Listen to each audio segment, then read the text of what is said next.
आज क्रॉप्स के बारे में हम पढ़ेंगे। कॉटन का जो प्लांट है उसके बारे में बताएंगे आपको। कॉटन का जो प्लांट है वो कैसा होता है।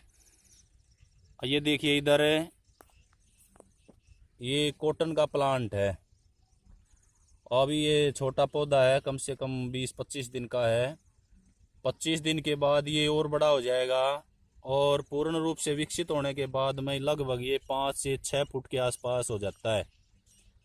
और अभी 15-20 दिन में इसका फूल आने शुरू हो जाएंगे। फूल आएंगे इसका, यहाँ इसकी जो छोटी छोटी कलियां होती हैं वहाँ से इसके फूल आएंगे। फूल से फिर इसके अंदर एक टिंडा बनता है। इस प्रकार का टिंडा बनता है इसमें।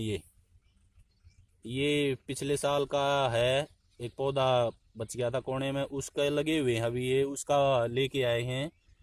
इस ये पूर्ण रूप से विकसित होने के बाद में इसमें से कपास निकलती है, जिसको हम रुई बोलते हैं या कॉटन बोलते हैं। उसके कपड़े वगैरह, वस्त्र वगैरह बनाए जाते हैं। लेकिन ये जब पूर्ण रूप से विकसित हो जाएगा तभी ऐसा होगा इसमें से। तो कॉटन का प्लांट है, इसको ज़्यादा पानी की आवश्यकता नहीं होती, बहुत कम मात्रा में इसको पानी की आवश्यकता होती है। अभी तक इसमें हमने कोई भी पानी वगैरह नहीं लगाया है। इसमें साथ में बहुत ज़्यादा ये वीडिंग्स होते हैं, खरपतवार, ये बेल वगैरह हैं, ये सामक वगैरह है। तो इसमें खरपतवार भी साथ में उगाती है हर एक फसल के साथ। और जिस चीज़ की हम पैदावार करते हैं, जैसे यहाँ पे कॉटन का जो प्लांट है उसकी खेती बाड़ी है, तो इसके अलावा यहाँ पर दूसरे जो ये अवांछनीय अनडिजायरेबल प्लांट्स हैं, ये इनको सारे के सारे सभी को हमें वीडिंग्स बोलते हैं, खरपतवार बोलते हैं। खरपतवार को निकालने के लिए हम बहुत सारी चीज़ें यूज़ करते हैं, जैसे कस्सी है, कस्सी, वो कस्सी है।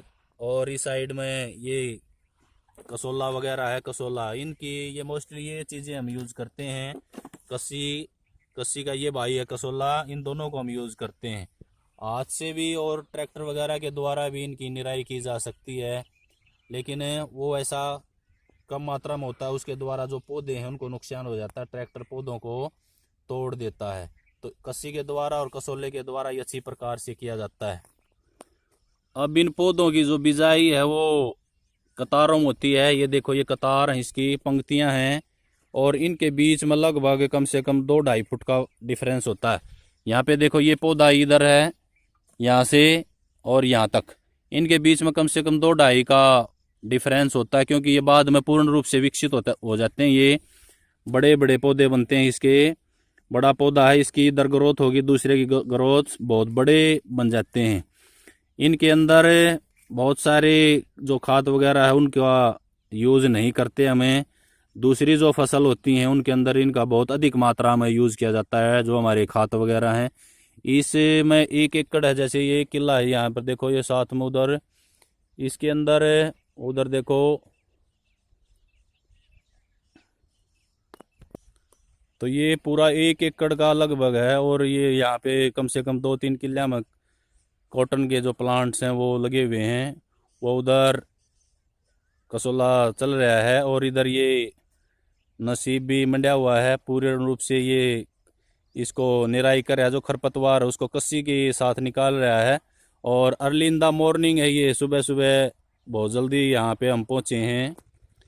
इस फसल में भी बताया था कि जो पानी की जो खपत है वो बहुत कम मात्रा में है। यदि बरसात वगैरह हो जाती है तो पानी की कोई ज़रूरत नहीं होती इसमें, और खाद भी बहुत कम मात्रा में यूज़ होता है। ये बस ज़्यादा इसको हमें वीडिंग्स करना पड़ता है। इसके अंदर जो खरपतवार हो जाती हैं ना, उनको ज़्यादा अलग करना पड़ता है इसमें, खरपतवार वगैरह को।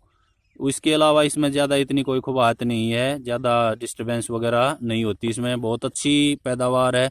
और जहाँ पर इस फसल को उगाया जाता है वहाँ पे पानी की मात्रा कम होनी चाहिए। यदि ज़्यादा मात्रा होगी तो ये पौधे खराब हो जाते हैं। वीडिंग्स को हटाने के लिए इसमें ऐसे इसको ज़मीन के अंदर से उखाड़ा जाता है। कुछ जो खरपतवार वो ऐसी हैं, यदि उसकी जड़ रह जाए तो वो बाद में बहुत जल्दी उत्पन्न हो जाते हैं। तो इनको ज़मीन को की गहराई से इसको निकालना पड़ता है, जब जाके ये बाहर निकलते हैं और ये धूप में सूख जाते हैं। अब ये देखो कितने अच्छे लग रहे हैं, कतारों में, पंक्तियों में, जैसे स्टूडेंट्स प्रेयर में खड़े होते हैं उस प्रकार से पंक्तियां होती हैं इनकी अच्छी प्रकार से। और ये पंक्तियों में ही ज़्यादा इनको लगाया जाता है।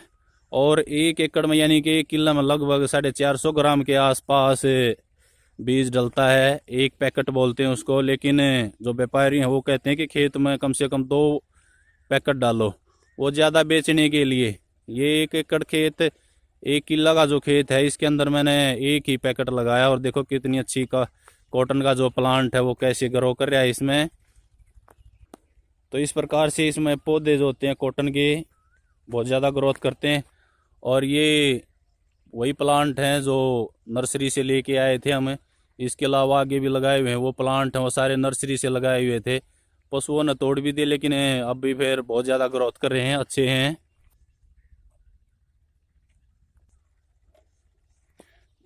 पानी के लिए इसमें ये ट्यूबवेल वगैरह है और लाइन भी दबी हुई है दूर तक। तो आप भी लॉकडाउन में अब पौधे लगाएं ताकि जो ऑक्सीजन है वो वायुमंडल में पूर्ण रूप से रहे और हमारा जो पर्यावरण है वो स्वच्छ रहे, बढ़िया रहे, उसमें कोई कमी न रहे। वायुमंडल स्वच्छ रहेगा तो हम भी ठीक रहेंगे। अदरवाइज बहुत सारी जो बीमारियां जैसे अब कोरोना वायरस वगैरह आ रहा है, तो ये वायुमंडल के कारण और प्रकृति के साथ जो छेड़छाड़ हम करते हैं उसके कारण आता है। तो आप भी सुबह अर्ली इन द मॉर्निंग जल्दी उठें और सूर्यदेव के निकलने से पहले ही काम करें। अपने माता पिता का कहना माने, खेतों में काम कराएं, दिन में आप पढ़ाई कर सकते हैं। तो आपके लिए कॉटन प्लांट्स के बारे में बताया गया था। तो ये इतना ही आपके लिए। Thank you, have a nice day.